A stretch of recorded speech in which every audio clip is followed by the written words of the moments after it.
What is going on, bottom line viewers? It is Mitch back here for another Thursday night football recap. It is week number 10.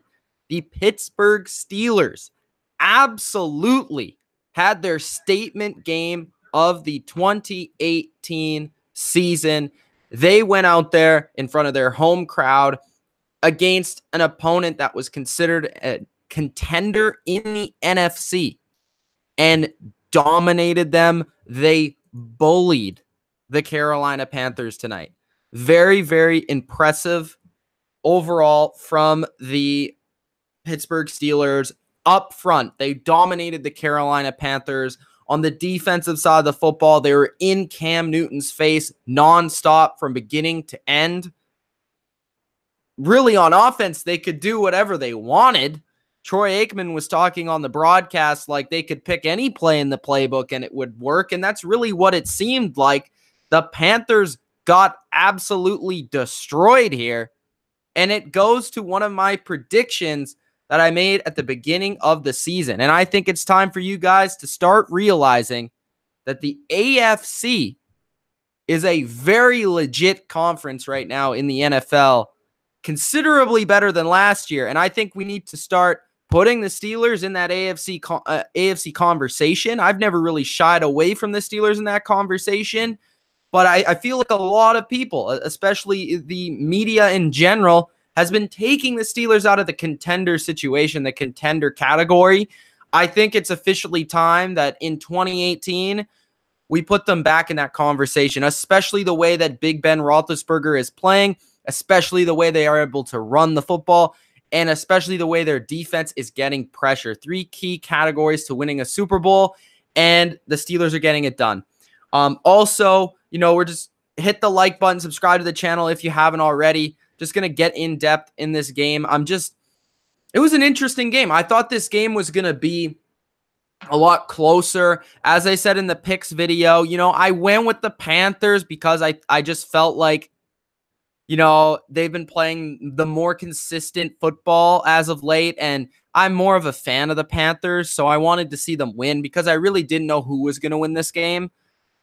Looking back on it, the one concern I did have for the Panthers ended up completely changing the game. It completely changed the game. The one concern I had for the Carolina Panthers was the offensive line versus the Steelers' defensive line. The Steelers' defensive line has been whooping absolute ass for the past 3 to 4 weeks coming into this game. And now in this game, they have their most dominant performance of the week. It's very, very interesting. While everybody is talking about the Chiefs in the AFC, the Patriots and now the Steelers have their 2 best defensive performances of the season. So that's very interesting to note as we go forward in the NFL season. As we see a lot of times, the Chiefs are a team that start very hot, and I'm not trying to take away from the Chiefs, but teams like the Steelers tend to grow as the season goes on. So it's going to be interesting to see these Steelers up against a few more legitimate teams in the NFL. I know they still have the Saints and the Patriots on their schedule. So when those games come, I think they're both at home too, which is very helpful to them. But they're in the conversation for a bye. I think we can certainly consider them a division winner at this point. I don't see a banged up Cincinnati team taking their spot in the playoffs. I don't see the Ravens turning it around and winning that spot, especially after losing 2 games to the Steelers. And you can forget about the Browns. So the Steelers are going to make the playoffs. It's a matter of how far, and it's a matter of how good they are against teams like the Patriots and the Chiefs. And I think home field advantage is going to matter a lot. So if they want to get that, and I think they need that, they are going to have to go on quite the tear because they do have 2 losses and 1 tie right now. I know the Patriots do have 2 losses. So we'll see. If the Steelers can somehow remain undefeated until they play the Patriots and knock the Patriots off, then they're talking about a potential bye. So we'll see. But the Steelers, I think, grew on me a lot in this game, obviously. And there's a lot to be worried about, I think, if you're a Panthers fan. But specifically when you're having to go on the road, And with this offensive line, as Michael Lombardi always says, bad offensive lines don't travel well. And we saw that tonight. This offensive line got whooped up and down the field. Stephon Tuitt was in the backfield. Cam Hayward is in the backfield. It was not Cam Newton. Cam Newton did not play a bad game. He had one bad pass, to be quite honest with you. I just thought that the Steelers on defense, they just whooped the Panthers, man. They whooped the rest of the 10 players on that side of the ball. They couldn't cover McCaffrey to save their life, so that's something to be a little bit, concerned about. But, I mean, if you're a Steelers fan, I think you just got to be really happy with the way your defensive line is getting pressure and the way your defensive backs are covering. Obviously, it's going to change if you can't get that pressure all of a sudden, which may happen at times. But, no defense in the NFL is perfect right now. As we see in the NFL, a lot of the best teams in the NFL have some of the worst defenses. So if the Steelers defense can make a few plays a game, have a few sacks, a few big plays, they're going a long way with that, because that's the way you need to play defense right now in the NFL. And I think the Steelers play a scheme that is unique enough that is not completely predictable, and it's tough for a team like Carolina to come in when they're so used to playing defenses like Atlanta or Tampa Bay, very simplistic styles of defenses. And then you go and play Pittsburgh, and it's all over the place. So you got to deal with a lot of different stuff. When it comes to the performances in this game, looking at the statistics, I think the guy that really stands out is, of course, Big Ben Roethlisberger. I think he was the MVP of the game.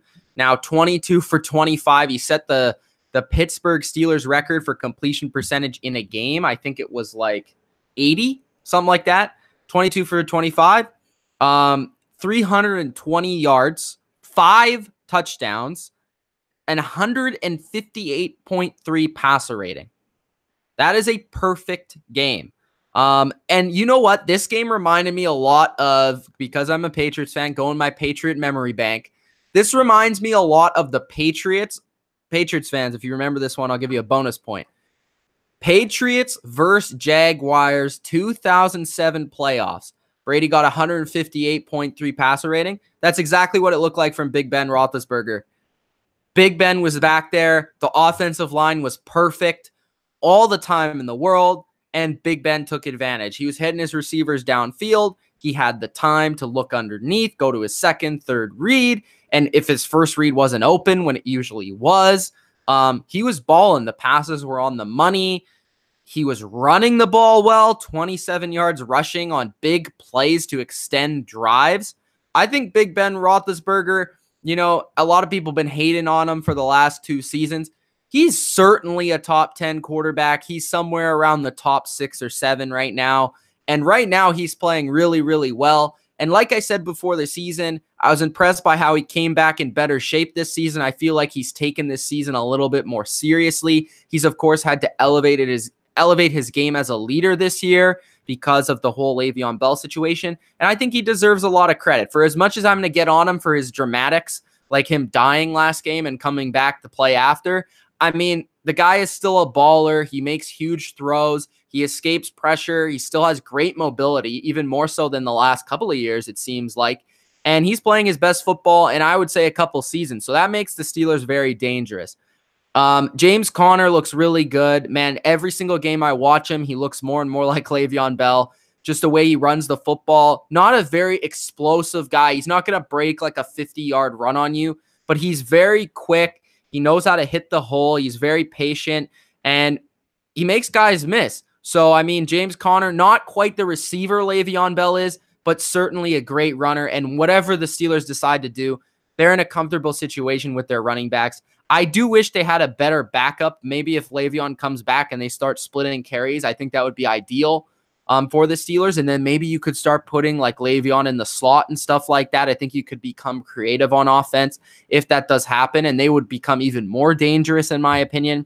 But like handing it off to Stephen Ridley and Jalen Samuels is not a very successful thing. You know, I know they were doing that at the end of the game, but if James Conner for some reason is dinged up like he was in this game, and you're playing in a big stakes game like in the AFC Championship, you're not going to want to hand it off to Stephen Ridley. I'm just going to be honest with you. Antonio Brown had another good game, 6 for 96 and a touchdown. Juju 3 for 90 and a touchdown. Most of that was at the beginning of the game. Vance McDonald, another touchdown in this game. And of course they had the whole story with Troy Aikman, which was good. I enjoyed that. Vince Williams with the interception on Cam early in the game. And I just want to try and describe that play. I feel like, well, that was all based off the pressure that the Steelers got TJ Watt off the edge. In my opinion, I think Cam was trying to throw the ball away and it just got away from him and he ended up throwing an interception. But if there was any chance of him thinking that was going to be an interception, you just have to take the safety. Because in that circumstance, the Steelers are at least going to get 3 points. So, I mean, the safety is probably better than throwing an interception, in my personal opinion. And they're probably going to get a touchdown considering they're inside the 10. So, in my opinion, Cam probably should have took the safety there and probably shouldn't have tried to chuck it across the field. But if he didn't see him there and he just underthrew the ball to a spot where it would have been incomplete, then I understand why he threw it. It's just, you know, unexpected pressure. And that from there on was really the theme of the game. Pressure all over Cam. The receivers were covered all day. And the Panthers, other than getting the ball to McCaffrey and occasionally Olsen, they couldn't really do much on offense. And the Steelers really, really were all over him.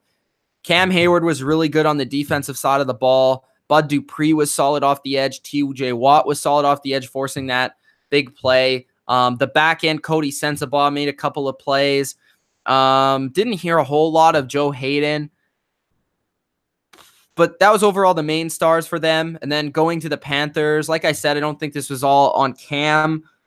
He did make a couple of mistakes. But a lot of this was on the offensive line, just a really poor performance. After starting the season off so well, McCaffrey was okay, but I felt like I should say better than okay. He was probably their main weapon, 14 for 77. He had a few good runs there. I feel like if they wouldn't have had that safety or a couple of plays in this game where they got sacked, it would have been a lot different. Like this game just kind of unfolded into a blowout. It wasn't really looking like it was going to be a blowout. The Panthers went down on their first drive and scored. So this was looking like a totally different game. 5 catches, 61 yards, 2 touchdowns.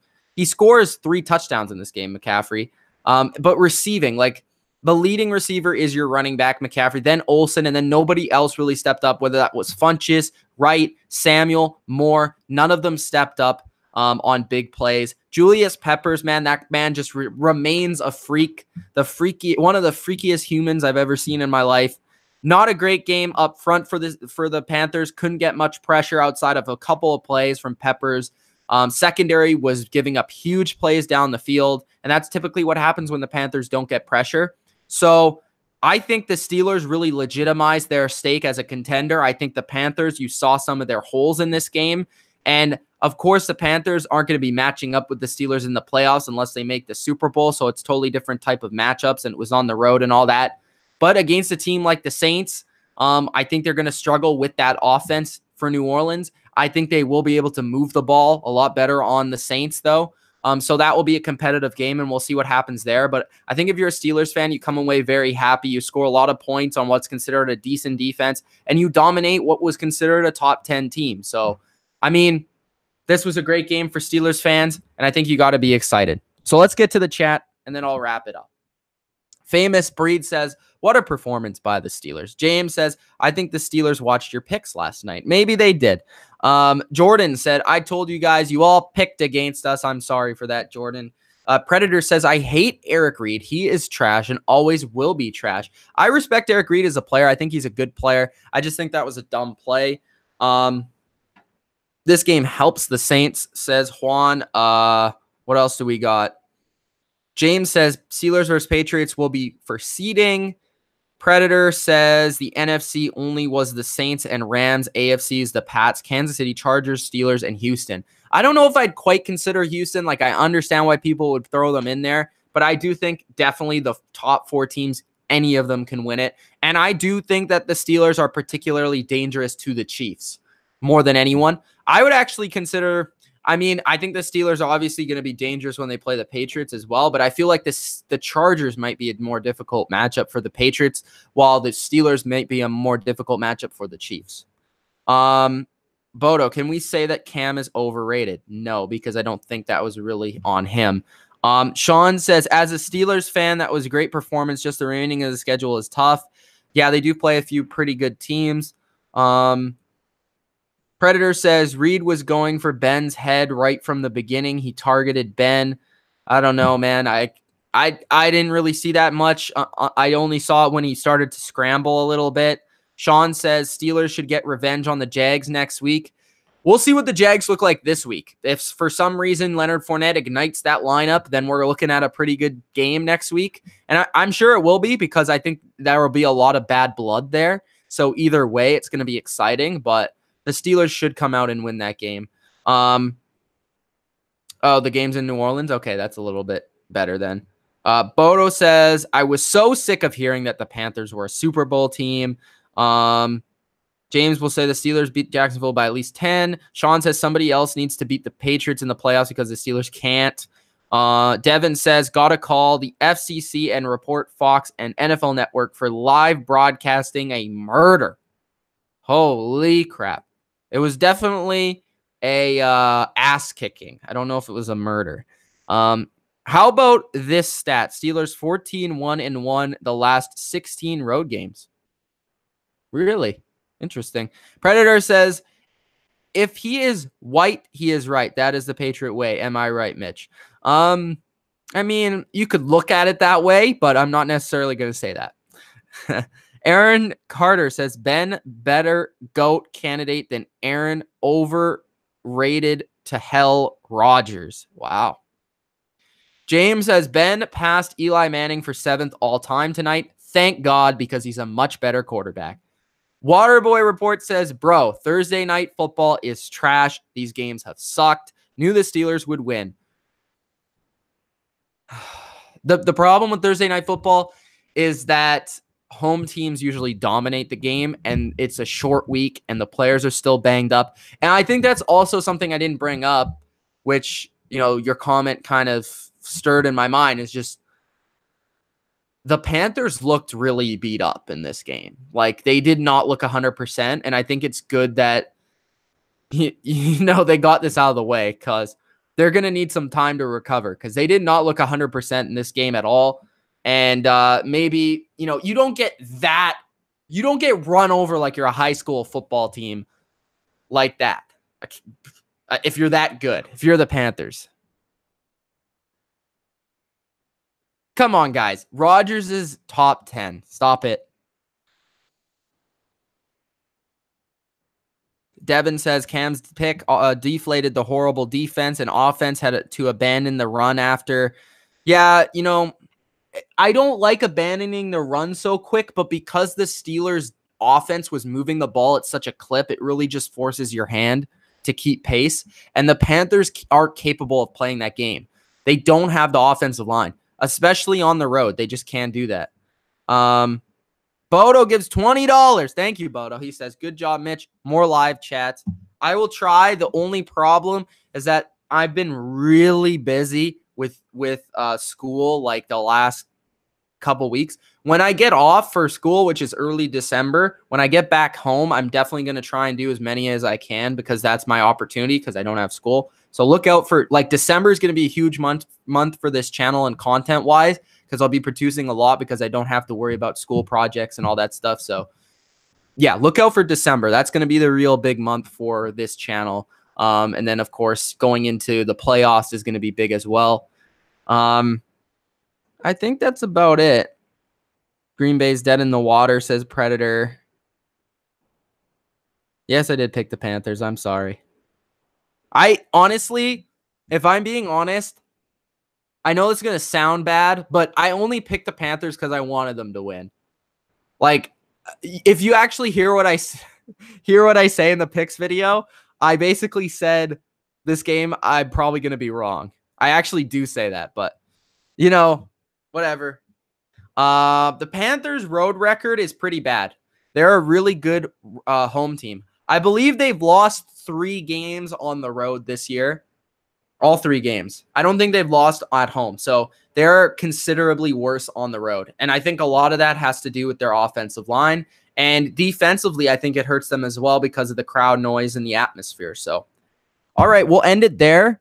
Great win for the Steelers. Bad loss for the Panthers. But I think the Panthers will be fine. Still consider them a playoff team. It was just one of those games that kind of spiraled out of control for them. And for the Steelers, I think you do now have to consider them, you know, in the conversation with the Patriots and the Chiefs. So hope you guys did enjoy. If you did, hit the like button, subscribe to the channel for more NFL content. It's Mitch of the Bottom Line View. We will see you for the fantasy football start and sit 'em. And then, of course, on Sunday Night Football and Monday Night Football recaps. All right, guys. Peace out.